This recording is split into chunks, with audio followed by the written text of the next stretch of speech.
Salut à tous mes amis jardineurs, jardineuses et potageux et potageuses du groupe Passion Jardinage et des autres groupes sur Facebook. Bienvenue à ma 8e capsule de Passion Jardinage s'invite dans votre jardin. Aujourd'hui, dans notre capsule, nous allons aborder un sujet qui est chaud actuellement sur les différents groupes, qui est les engrais. Alors, si vous avez le goût de tout savoir sur les engrais, suivez-moi parce qu'on part ça dès maintenant. Hey, salut tout le monde, ici Martin Charette du groupe Passion Jardinage.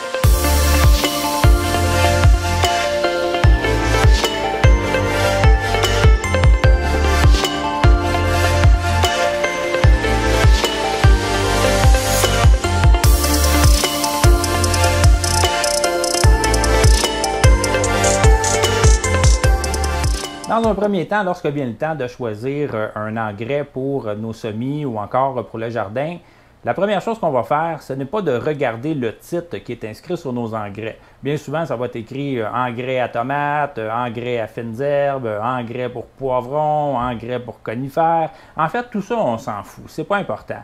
La seule chose qui est vraiment importante sur les engrais lorsque vous venez pour acheter ça, ce sont les 3 chiffres que vous allez retrouver soit sur le sac ou soit sur votre contenant. Comme par exemple ici, je vais vous montrer, moi j'utilise la marque Botanicare, mais je ne veux pas faire une promotion là, parce que je ne suis pas payé par eux, je le fais vraiment de bonne foi. Donc ici, vous allez voir, on a le chiffre 3, 2, 4. J'espère qu'on le voit bien à la caméra. Donc, en fait, ça représente les pourcentages et des différents éléments qu'on va retrouver à l'intérieur de notre engrais que notre plante va avoir besoin. Le premier chiffre, c'est le pourcentage d'azote. Le deuxième chiffre, c'est le pourcentage en phosphore. Et le troisième chiffre, c'est le pourcentage en potassium. Le premier chiffre, l'azote, va servir à quoi? Généralement, on va l'utiliser en croissance. C'est ce qui va faire en sorte que votre plante elle va développer beaucoup de feuilles et qu'elle va avoir des belles feuilles qui vont être vertes aussi également.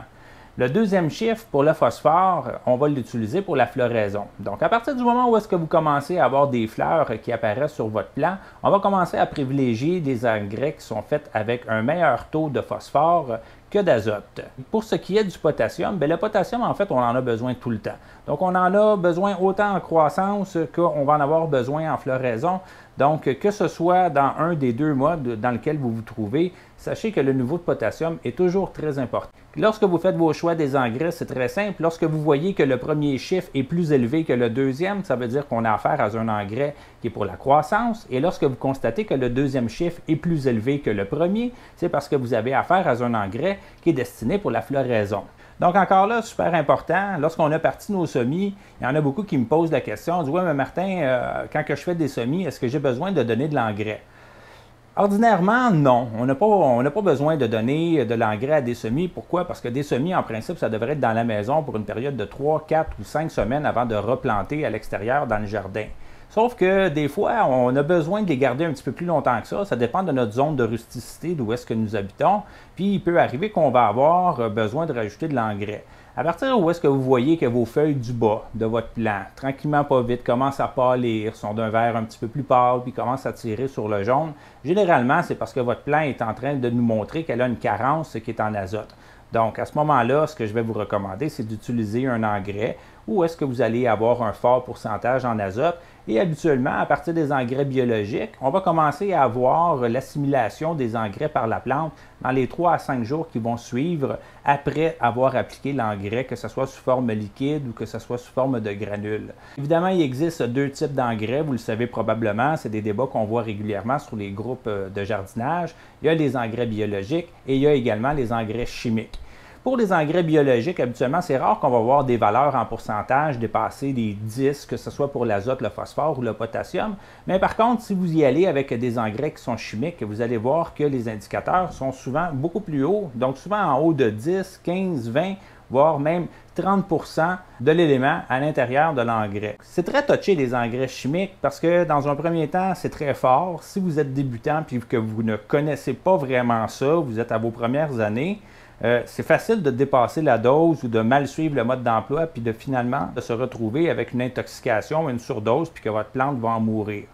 Mais c'est un petit peu le contraire avec les engrais biologiques. Avec les engrais biologiques, c'est très difficile de tuer une plante avec ces engrais-là. Généralement, il va falloir lui en mettre des quantités qui sont vraiment astronomiques pour que votre plante en fasse une surdose. Donc, la règle générale, les engrais biologiques, vous allez retrouver des indicateurs qui vont se retrouver entre 6, 7 et 8 généralement toujours en bas de 10 et avec les engrais chimiques, avec des indicateurs qui vont se retrouver en haut de 10. Il reste toujours aussi à savoir, le choix de vos engrais, c'est quelque chose qui vous appartient. Ça ne me regarde pas, ça ne regarde pas les autres membres du groupe non plus. Si vous décidez de privilégier les engrais chimiques, c'est votre choix à vous. Les engrais chimiques ont quand même des avantages, sont assimilables instantanément par la plante, donc qui va faire en sorte que votre carence risque de disparaître très rapidement. Mais il ne faut pas oublier non plus que les engrais chimiques vont se retrouver aussi à l'intérieur de vos fruits et de vos légumes que vous allez consommer à la fin de l'été. Mais encore là, comme je vous dis, c'est un choix personnel, ça vous regarde vous, ça ne regarde pas personne d'autre. Au-delà des engrais, il y a également les suppléments alimentaires qu'on va donner à notre plante. Donc, c'est un petit peu comme nous, on peut se nourrir, mais on a besoin d'avoir des vitamines aussi. La plante, c'est exactement la même chose, elle aussi. Elle va avoir besoin de suppléments alimentaires. Donc, moi, j'utilise le liquide Karma depuis plusieurs années. Je pense que je vous en ai déjà parlé dans différentes capsules. Puis encore là, je ne fais pas une promotion pour Botanicare. Je ne suis pas payé. Je fais juste vous parler de ce supplément alimentaire-là parce que vraiment, je le trouve extraordinaire. Il est vraiment très riche. On retrouve des bases d'algues, de kelp à l'intérieur. Vraiment un excellent supplément alimentaire. Ce qu'on va avoir besoin, c'est de rajouter une base d'aligo-éléments sous forme de supplément alimentaire à l'intérieur de votre terreau, pour que votre plante vraiment ne manque absolument de rien. Si vous cultivez des tomates, les tomates ont besoin également de beaucoup de calcium pour pouvoir rester en santé, pour pouvoir croître et évidemment pour éviter les carences parce que toutes les plantes, règle générale, ont besoin d'avoir du calcium. Si la plante n'a pas de calcium, elle ne sera tout simplement pas capable d'assimiler l'azote, le phosphore ou le potassium. Mais également le pH est important. Le pH de votre eau que vous utilisez doit avoir un certain niveau qui est acceptable. Puis encore là, d'une région à l'autre, ça va varier, hein? Parce que si vous utilisez l'eau du robinet qui a été filtrée par la ville, généralement, on ne va pas retrouver énormément de minéraux dans cette eau-là. Mais par contre, si vous utilisez de l'eau de votre puits à la maison, vous risquez d'avoir beaucoup plus de minéraux, par exemple, que de celles qu'on retrouve en ville. Mais encore là, il faut faire attention parce que vous pourriez vous retrouver avec des éléments qui sont beaucoup plus élevés dans un puits artésien, par exemple. Donc, avoir beaucoup plus de fer, avoir beaucoup plus de magnésium et également, vous pourriez vous retrouver avec des métaux lourds qu'on ne veut pas nécessairement. Donc, super important de faire vérifier votre eau. Si vous utilisez un puits artésien, c'est également important de vérifier le pH. Et même chose, habituellement, dans les grandes villes, on doit vérifier également le pH de notre eau pour savoir si notre plante va être capable d'assimiler les engrais qu'on va y mélanger. Donc, généralement, un bon pH devrait se situer des alentours de 6,3, 6,5. En dessous de ça, ça risque d'être trop acide.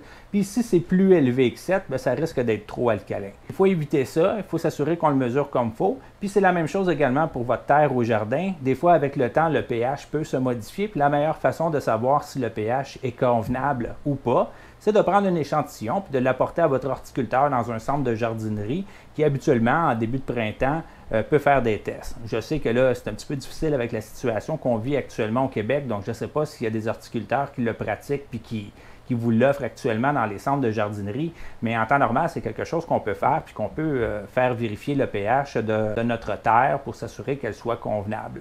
Dans les types d'engrais, on a également l'émulsion de poisson, qui est un excellent engrais que j'ai déjà utilisé à l'intérieur, et ça a été une gaffe. Pourquoi? Parce que l'émulsion de poisson, quoi qu'il soit très riche en azote, puis qu'il soit très bon avec différents oligo-éléments qu'on va retrouver à l'intérieur, ça a une odeur du pas possible à l'intérieur, puis ça peut également attirer des insectes si vous cultivez ça dans votre maison. Donc, l'émulsion de poisson, utilisez ça à l'extérieur, c'est probablement la meilleure chose que vous pouvez faire. Mélangez-y un petit peu de fumier de poule à l'intérieur de ça, puis vous risquez de vous retrouver avec un excellent rendement également. Pour ce qui est du compost, ça c'est une autre chose qui est super importante parce que du compost, il y en a vraiment de tous les types, puis que ce soit du compost de crevettes ou autre type de compost.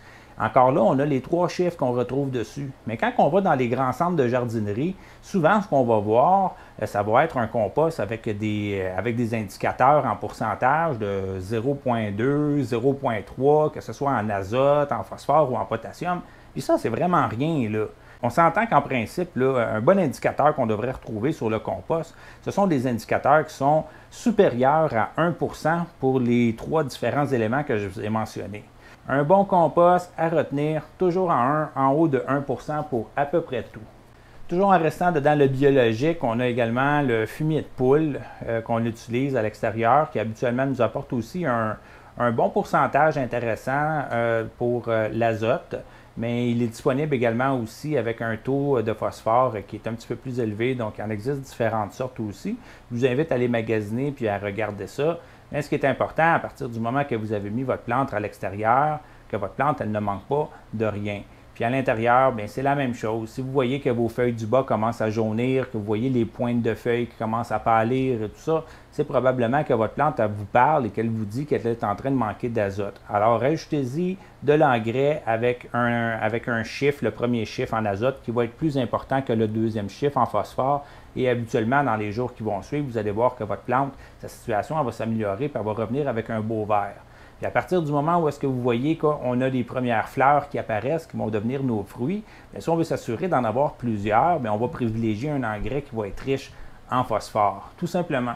C'est très simple, les engrais, c'est aussi simple que ça. Comme je vous dis, lorsque vous allez dans un centre de jardinerie puis que vous magasinez un engrais, si vous avez besoin d'un engrais qui est pour la croissance, vous allez privilégier un engrais dont le premier chiffre va être plus élevé que le deuxième. Puis si vous voulez privilégier la floraison, à ce moment-là, vous allez choisir un engrais où est-ce que votre deuxième chiffre va être plus élevé que le premier, tout simplement. Puis encore là, comme je vous ai dit tout à l'heure, c'est à votre guise à vous, c'est à votre choix de choisir si vous voulez utiliser des engrais qui sont chimiques ou des engrais biologiques. Ce n'est pas un sujet que je veux débattre ici sur le groupe ou encore sur ma vidéo.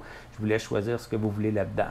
Alors voilà, j'espère qu'on a fait pas mal de tours et que j'ai rien oublié. Ça se peut qu'il y ait des détails évidemment qui m'aient manqué ou encore que j'ai oublié d'intégrer à la vidéo. Si c'est le cas, n'hésitez pas à me les laisser savoir dans les commentaires. Au-delà de ça, je pense qu'on a quand même fait un tour qui est quand même assez complet. Si vous avez apprécié la vidéo, n'hésitez pas à me laisser un petit pouce bleu. J'adore ça, voir ça. Et restez avec nous pour d'autres prochaines émissions qui vont suivre dans les prochaines semaines. Alors sur ce, je vous dis merci tout le monde et je vous dis ciao et à bientôt!